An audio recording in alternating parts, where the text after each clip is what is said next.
After nun sa Cebu, yun rin ang pinuntahan ko. Sa almost 30 na bagong Pilipinas Servicio Fair, talagang dito ako sumasama sa atin. Kina Pangulong Rodrigo Duterte, kay Vice President Sara Duterte. Kasi ako naniniwala sa kanilang ginawa sa ating bansa. Naramdaman ng mga Pilipino yung tunay na pagbabago. Talaga na ang mga kriminal, terorista, kahit yung NPA na terorista, nadulog ng todo. At kung sino nag-benefit, tayong lahat mga Pilipino. Kaya lang ngayong panahon na ito, nagbalikan yung mga turista. Kanina nga nabasa ko, may ginahasa nung mismong 13 years old na babae, ginahasa nung Noche Buena mismo. Tapos last week, 15 years old na babae, ginahasa ng 13 lalaki. Tapos sa social media, nakikita nyo may mga nawawalang bata, di ba? Wala naman nagsasalita, di ba? Tapos sasabihin sa atin na Philippines is safer than ever before, ngayon daw. Alam nyo, yung peace of mind na naramdaman ng mga Pilipino ng panahon ni Pangulong Rodrigo Duterte, yun ang hinahanap natin lahat. Na meron tayong isang ama, isang head of state, isang tatay digong, na hindi natutulog hanggat alam niyang may mga kriminal, terorista at NPA na terorista. Sa panahon lamang niya, nadurog ang NPA. Dati may batalyon pa, may balangay pa. Sa dulo ng kanyang term, ubos ang NPA. Mula 89 na front, naging 13 na lang na superhina, ngayon 7 na lang. Lahat yun, contribution ng Pangulong Rodrigo Duterte, ng ating mga tropa ng gobyerno, NTF-ELCAC at ng SMNI. Kasi ang SMNI, kasama natin ngayong gabi, sila lang kayo sa isang channel na nagsisiwalat sa mga makakaliwa sa Kongreso. Tayo, ang trabaho natin sa NYC ng 6 na taon, labanan ang recruitment ng mga NPA sa ating mga kabataan. Kasi habang nilalabanan ng gobyerno, yung mga NPA mismo sa field, nagre-recruit sila ng mga bata pang-replenish ng rank. So ang trabaho natin sa NYC for 6 years, labanan yung recruitment na yon. And alam nyo, fixed term ako until next year. Ang nangyari doon, sa totoo lang, sinamahan ko si Vice President Sara Duterte sa kanyang budget hearing noong August 27 sa Kongreso.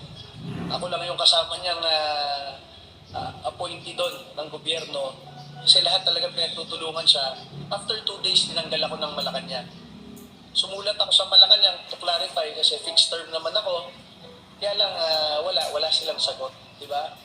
Alam niyo yung batas ng NYC, authored by then Congressman Bongbong Marcos. Ito lang ang kaisa-isang batas na kahit tingnan mo lahat ng profile ni Congressman Bongbong, Senator Bongbong, President Bongbong, ito yung tinatawag na landmark law niya. So siya yung naglagay ng fixed term provision sa kanyang batas. Ang kauna-unahang lumabag ng batas na yon sa 30 years, hindi ibang presidente ng Pilipinas. Kung sino pa yung author, siya pa yung lumabag ng sarili niyang batas. Alam niyo, kung tutuusin, ang Pangulong Bongbong Marcos, ang Speaker Martin Romualdez, ang Special Assistant to the President Anton Lagdameo, lahat yan ninong ko sa kasal. Talagang nandun sila sa Davao nung kinasal kami. Sila ang mga nag-speech sa aming kasal ng aking asawa, Congresswoman Gardema. Ang nagkasal sa amin si Mayor Sara Duterte. Pero kahit na ganon, kahit na siguro isang lambing ko lang sa Pangulo, sa Speaker, sa ating Special Assistant to the President na tulungan niyo naman kami, bigyan kami ng pondo and everything. Hindi ko ginawa yun. Nung napansin ko na parang inaatake na yung mga Duterte, kahit nagbalimbingan na ang buong Kongreso ng Pilipinas. Kung nakita ninyo nung November, ilan ang kinatawan ninyo sa Kongreso? 300 plus. Ilan doon ang bumanat kay Pangulong Duterte? Halos 50 nung buong araw na yon. Siya lang ang nagtanggol sa kanya nung hearing na yon. Congresswoman Cardema lamang ng Duterte Youth Party List. Kahit naninong namin ang Speaker, ang Presidente, at ang mga nasa administrasyon ngayon, hindi namin kaya na ganunin na lang si Pangulong Rodrigo Duterte, isang matandang Pilipino na inalay ang kanyang 6 na taon, mula 70 plus siya, ngayon mag-80 plus na, inalay niya para iparamdam sa atin yung tunay na pagbabago na matagal na natin inaasam-asam. Ngayon lang natin naramdaman kay Rodrigo Duterte, sa isang Rodrigo Duterte. At lahat yun, hinahanap natin ngayon, yung peace of mind sa mga kriminal, sa mga durugista na naglilitawan na naman ngayon, korupsyon na napakalala, di ba? Lahat na lang ng pondo ng iba't ibang ahensya nililipat-lipat kahit hindi naman dapat ilipat. Nagtataka na lang ang lahat.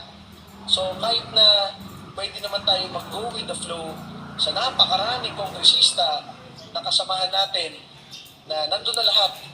Lahat na nakaganon dati, ngayon iba't ibang wala nang dumidikit kay Rodrigo Duterte. Hindi natin kaya iwan si Rodrigo Duterte. At alam natin, kayo, ating mga kasamang vloggers, ang SMNI at ang majority ng sambayan ng Pilipino, alam nila sa ating puso, sa inyong puso, kung gaano ang pagmamahal ng Pangulong Duterte sa sambayan ng Pilipino. Siya ang isang ama ng bansa na hinahanap-hanap natin. Kaya nga po sa kanyang paglilingkod ng ayos, naupo, pinagkatiwalaan ng sambayan ng Pilipino, ang Mayor Sara Duterte naging pangalawang Pangulo natin ngayon. Kaya sinasabi ko sa inyo, si Sara Duterte ang most voted, most trusted leader sa kasaysayan ng bansang ito. Bakit siya i-impeach? Diba? Sasabihin ng mga kongresista, kinatawan ako ng taong bayan, kaya kong gawin to and everything. Yung pagtitiwala ng sambayan ng Pilipino ay kay Sara Duterte at kay Rodrigo Duterte. Aakusahan mo si Sara Duterte ng betrayal of public trust. Baka nakalimutan ninyo na ang tiwala ng sambayan ng Pilipino, ng publiko, karamihan yon, milyon-milyon, ay kay Sara Duterte. Kaya kapag pinapahirapan mo si Sara Duterte, alam ng mga Pilipino, lahat tayo nahihirapan ngayon sa presyo ng bilihin, sa peace and order problem, at sa napakaraming problema ng bansa na sinimulan naman ni Pangulong Duterte ayusin. Pero anong tinatakil ng Kongreso sa Quadcom? Hanggang matapos ang sesyon ng Kongreso, Quadcom meeting pa rin. Binagyo na yung Bicol, nag-super typhoon na ng ilang beses, binahana ang milyong-milyong Pilipino, nagpukulang na sa pagkain, nagtataas ang presyo ng pagkain, yung mga ipinangako naman tungkol sa bigas, hindi na ma-achieve yun. Diba? Hirap na hirap ang mga Pilipino sa natural calamities, sa presyo, sa trabaho, at iba't ibang bagay. Peace of mind sa security dahil pwede kang paglabas mo ng bahay, masaksakan ng adik, naglipaan na naman ng mga adik, ang anak mo magahasa, and everything. Yan ang pinoproblema na sambayan ng Pilipino. Bakit wala man lang nag-i-hearing tungkol sa super typhoon, sa disaster control, and everything? Bakit nung Quadcom hearing patungkol sa drug war, yun ang sinasabi ni Congresswoman Cartema, bakit kahit isang biktima ng durugista, wala man lang inimbitahan dito? Sa dami-dami ng na biktima ng mga adik, sinaksak dahil kinuha yung cellphone, ginahasa na bata, ng mga bangag, wala man lang kahit isa na witness o resource person na biktima sila ng durugista. Sino mga resource person?